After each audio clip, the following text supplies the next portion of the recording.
Suite à la suppression du 3e mois aux agents de la Caisse nationale de la sécurité sociale, le CIPROS a donné sa position au cours d'une assemblée générale de clarification tenue ce vendredi 25 novembre. Aujourd'hui, nous avons organisé une assemblée générale de clarification parce qu'il fallait bien que le CIPROS, le bureau exécutif du CIPROS, prenne position par rapport à la revendication liée à la suppression du 13e mois. Nous avons d'abord donné notre position par rapport aux luttes antérieures pour dire que quand nous on s'engage, on va jusqu'au bout. Et qu'en toute responsabilité, aujourd'hui la situation n'est plus la même. C'est-à-dire, nous sommes en administration provisoire, tous les organes légaux sont suspendus.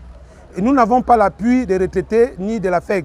Et nous disons en toute responsabilité, pour la préservation de nos emplois, le CIPROS n'ira pas en grève et ne déposera pas un préavis de grève.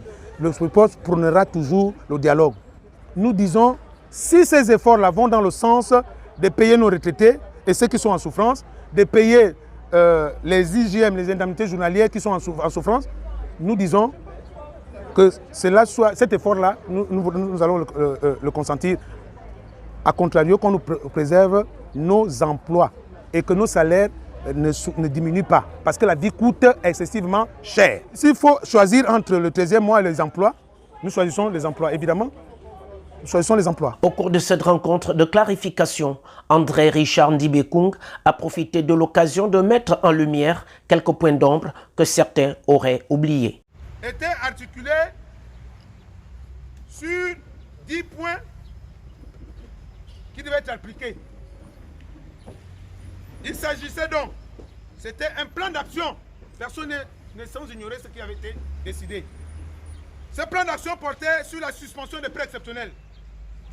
Ce plan d'action portait sur la suppression des avances conventionnelles.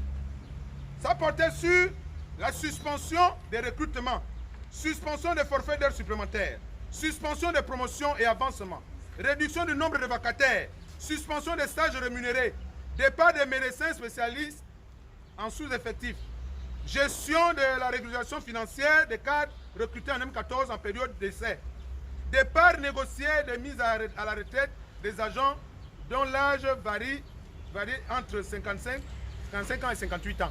Nous avons demandé à cet effet, parce qu'il faut reconnaître quand quelqu'un a fait quelque chose, lui il a fait. Vivement que le calme et la cohésion sociale retrouvent des couleurs au sein de cette entité qui est au service de la nation.